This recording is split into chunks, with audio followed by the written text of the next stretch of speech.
Hello everyone. तो ये हमारा सी का पहला ट्यूटोरियल है। इसके अंदर हम बात करेंगे कि सी प्रोग्रामिंग में क्या क्या बेसिक्स हैं और सी प्रोग्रामिंग की एक्चुअल बेसिक्स क्या हैं और इसके अंदर हम क्या पढ़ेंगे। तो सबसे पहले हमें सी के अंदर डाइव इन करने के लिए उससे पहले हमें पता होना चाहिए कि कुछ ऑपरेटर्स, तो मेरे पास यहाँ पर ये लिखे हुए हैं, ये नॉर्मल डे ऑपरेटर्स हैं, सही है, और ये सी लैंग्वेज में इनकी कन्वर्जन है। नॉर्मल डे में जो हम यहाँ पर प्लस लिखते हैं उसको अगर सी लैंग्वेज में लिखेंगे तो भी वो सेम प्लस का साइन आता है। वैसे ही जब माइनस लिखते हैं तो सेम माइनस का साइन होता है। मगर डिवाइड जो हम अपनी स्कूल के अंदर या कॉलेज के अंदर या जो अपनी लाइफ के अंदर हम डिवाइड का साइन यूज़ करते आ रहे हैं, कंप्यूटर लैंग्वेज के अंदर वो साइन नहीं अवेलेबल। और अगर आप देखोगे तो आपकी कीबोर्ड के अंदर भी ऐसा कोई साइन नहीं है। तो उसके लिए हम इस्तेमाल करते हैं स्लैश। बैक स्लैश का इस्तेमाल होता है डिवीजन के लिए, और वहीं पे जब हम मल्टीप्लाई करना होता है कोई चीज़ तो उसका भी हमारे पास कोई साइन कीबोर्ड पे नहीं है। कीबोर्ड में एक्स होता है, मगर वो एक्स जो है अल्फ़ाबेट यानी कैरेक्टर्स के अंदर आता है, तो वो एक्स मल्टीप्लिकेशन का तो साइन है नहीं। उसके लिए इस्तेमाल होता है ये स्टेरिक या स्टार। इसको स्टेरिक भी बोला जाता है और स्टार भी बोला जाता है। इसके अलावा हम जो पावर्स का इस्तेमाल करते हैं, पावर्स हमारे पास होती हैं, तो उसके लिए इस्तेमाल की जाती है कैप। अगर किसी भी इसकी हमें पावर दिखानी शो करनी होती है तो उसके लिए हम ये इस्तेमाल करते हैं ऑपरेटर, और इसको वैसे कैप भी बोला जाता है। पावर को इस ऑपरेटर को कैप बोला जाता है। तो इसकी कुछ एग्जांपल्स देख लेते हैं। तो अगर ये सी प्रोग्राम के अंदर मैं लिख रहा हूँ तो मुझे सी के ए एडिशन कराना है, तो ए प्लस बी करा रहा हूँ तो ये नॉर्मल प्लस का साइन लगेगा जैसा कि हमारा नॉर्मल डे लाइफ में लगता है। माइनस के अंदर भी नॉर्मल साइन लगेगा। जब मल्टीप्लाई कराना है तो इस तरीके से हमारा ये स्टार का साइन लगेगा, या इसको स्टेरिक भी बोला जाता है। उसके अलावा हमारे पास यहाँ पर फिर ये डिवीजन का साइन है, जो कि मैंने अभी बताया स्लैश का। ये आपको मालूम होने चाहिए, ये तीन जो चीज़ें हैं मेन, स्लैश डिवाइड के लिए, मल्टीप्लाई के लिए स्टेरिक, और पावर के लिए ये कैप इस्तेमाल होती है पावर के लिए। तो अगर ये जैसे कि मुझे ए की पावर 2 शो करनी है यहाँ पर, तो उसके लिए मैं ए कैप 2 शो कर रहा हूँ, यानी ए कैप 2 लिख रहा हूँ ए की पावर 2 शो करने के लिए। डिवाइड करने के लिए यहाँ पर ये मैं ए स्लैश भी कर रहा हूँ। अब ये टर्म अगर जैसे मेरे पास बड़ी हो जाती है, अगर ये 2 नंबर नहीं है, फॉर एग्जांपल मुझे यहाँ पर मल्टीप्लिकेशन भी करानी है और मैं यहाँ पर मल्टीप्लिकेशन करा देता हूँ, और इसको अगर मैं मल्टीप्लाई करा रहा हूँ जैसे कि कोई वैल्यू है जी के अंदर कोई भी वैल्यू है, तो अब ये मैथमेटिकली ये हमारा जो आंसर आना चाहिए वो गलत आएगा। अब उसमें क्यों गलत आएगा देख लेते हैं। अब ये जो बॉडमास रूल से हमारे पास चलता है, ये तो बॉडमास रूल जो हमने पढ़ा है स्कूल के अंदर भी, तो बॉडमास रूल को ये फॉलो करेगा। अब इसके पास ब्रैकेट ओपन यानी बी व ब्रैकेट ओपन डिवाइड, फिर मल्टीप्लाई, फिर एडिशन, सब्सक्रिप्शन। अब यहाँ पर तो ये लॉजिक हो रही है। अब यहाँ पर ये क्या होगा कि ब्रैकेट ओपन कुछ भी नहीं हो रहे, ब्रैकेट्स तो है ही नहीं अभी, ये डिवाइड एंड मल्टीप्लाई। अब ये जो ओपन्स है ना, इन दोनों को यानी बी को पहले जी से मल्टीप्लाई करा देगा और फिर उसका मल्टीप्लिकेशन करा देगा, क्योंकि ये इधर कोई ब्रैकेट नहीं है। अगर मुझे इन दोनों को पहले डिवाइड कराना है उसके बाद इनके आंसर को जी से मल्टीप्लाई कराना है, तो इधर मुझे ब्रैकेट ऐड करने पड़ेंगे।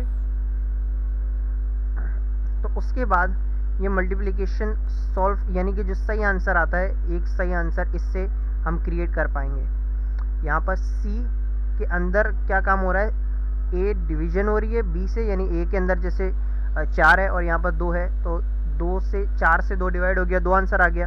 अब वो 2 जो है वो मल्टीप्लाई करेगा इस जी से, क्योंकि स्टार का यानी स्टेरिक का साइन है जो कि स्टेरिक हो रहा है, इसलिए जब ब्रैकेट लग जाएगा तो सबसे पहले ब्रैकेट के अंदर जो काम होगा वो होगा।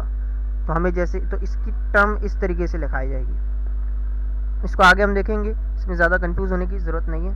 पावर मैंने बता दी कि पावर किसी भी चीज़ की करनी पड़ती है तो वो इस तरीके से लिखी जाती है। पावर का मतलब क्या है, अब पावर का मतलब ये यूं ही है कि जैसे कि अगर ए के अंदर 6 है तो 6 मल्टीप्लाई हो रहा है इट सेल्फ।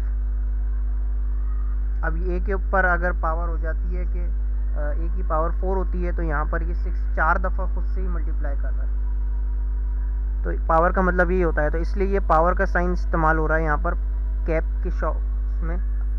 तो ये इसकी कुछ एग्जांपल्स हैं और ये कुछ ऑपरेटर्स हैं जो हमें मालूम होने चाहिए कि किस तरीके से सी लैंग्वेज में ऑपरेटर्स लिखे जाते हैं। डिवाइड के लिए स्लैश, मल्टीप्लाई के लिए स्टेरिक और पावर के लिए कैप।